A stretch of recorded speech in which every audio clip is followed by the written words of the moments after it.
First-time homebuyer mistakes to avoid, that is what we are talking about in this video. And make sure you watch this entire video because I am not only sharing mistakes that I have seen as an 18-year mortgage veteran, but also the mistakes that I personally made when buying my first home. And if you're new here, my name is Tim Kelly. I'm a loan officer right outside of Washington, D.C. And the purpose of this channel is to help you manage your mortgage and finance your real estate goals. Yes, I am a mortgage lender, and that kind of coincides with the first and probably the biggest mistake that I see first-time home buyers make, and that is not getting pre-approved. In an earlier video, I talked about the difference between a pre-approval and a pre-qualification. For a lot of first-time home buyers will get pre-qualified and they will go out and start house hunting, but they did not get pre-approved. And as I said in that video, there is a major difference between a pre-approval and a pre-qualification. Make sure you're working with someone who's actually going to get you pre-approved, and make sure you be your own advocate, especially if this is your first home. Get pre-approved. Tell whoever you are working with that you are not interested in getting pre-qualified, you are interested in being pre-approved. So ask them, how are you going to get me pre-approved? What do you need from me as a buyer to get me pre-approved? Oh, and a special little tip on that too. You can also get something called a pre-commitment. I talked about that as well in the other video. That is getting your file pre-underwritten. And if you are able to do it and you're working with a lender who is capable of doing a pre-underwrite on your file before you go out and start looking for a home, do it. The biggest mistake you can make right now in this market, with interest rates being as high as they are and the market being as volatile as it is not getting pre-approved. You don't want to go out, spend all this time looking at properties, spend money on inspections, appraisals, just to find out weeks later that you don't qualify for the home. Do not do yourself that disservice. Get pre-approved. Another mistake that a lot of first-time home buyers is they don't create a budget and they don't stick to the budget. Before you talk to anyone, you want to have an idea of how much you're comfortable paying on your mortgage. You might find out that you can get pre-approved for a lot more than you feel comfortable with. Be realistic here. Don't set the bar too low. Obviously, I would be very comfortable with a $100 mortgage payment, but that's not reality. I'm not going to find a home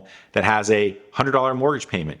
You've got to remember, your mortgage payment includes things like your taxes, your insurance, and if you're putting down less than 20%, there's mortgage insurance somewhere wrapped into that payment. Have realistic expectations and make sure you sit down, create a budget, and stick to it. You don't want to make the mistake of overextending yourself on your first home, because then you might not enjoy home ownership and you might get stuck there longer than you intended. Your first home is not going to be your dream home. It is your first investment into real estate. So more important than the number of bedrooms, the bathrooms, or even where the property is located is sticking to your budget, making sure that you are comfortable making the mortgage payments and it's not causing any unnecessary stress on your lives. In addition to the monthly budget, you're also going to have a budget for closing costs and unexpected costs. And that's another mistake that a lot of first-time home buyers make, is they never budget or plan for those unexpected or those additional costs. When you own a home, it is your responsibility to maintain that home. It's not your landlord's or your mom and dad. If something breaks, you've got to fix it. Generally speaking, at least this is from my experience as a homeowner, you want to set aside 1% of your home's value a year just for general maintenance costs. Things are going to break and you're going to be responsible for that. What you don't want to do is end up putting those things on a credit card and then just having your debt spiral out of control. So make sure you are budgeting for those unexpected costs after closing and also those additional costs during the process. When you're buying your first home, you're going to have additional expenses, especially in today's market where the seller isn't always going to be paying your buyer's agent commission. Plan for the additional expenses of things like your home inspection, your home appraisal,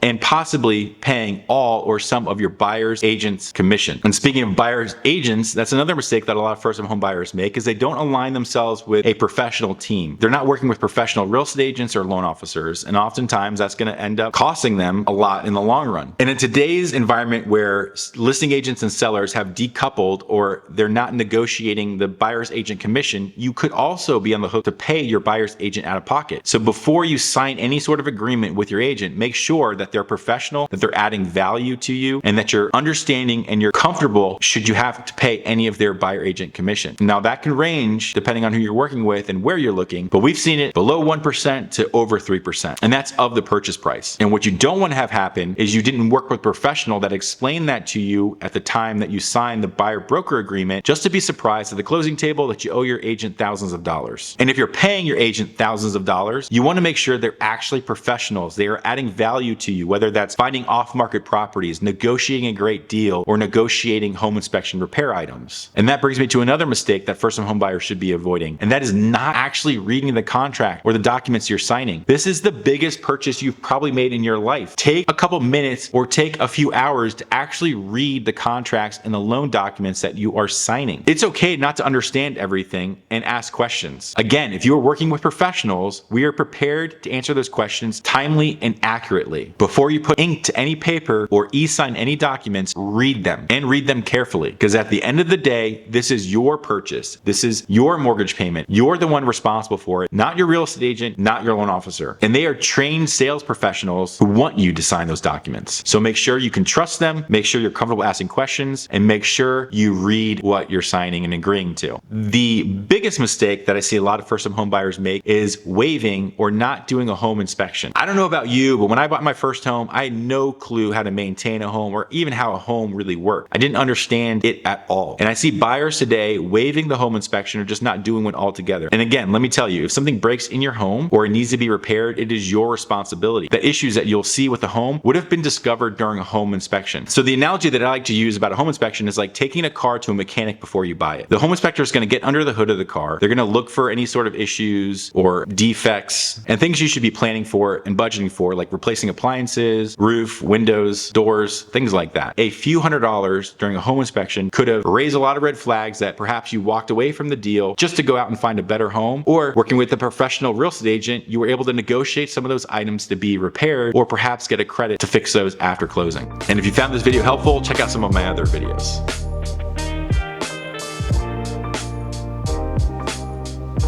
Check them out. You might find them helpful.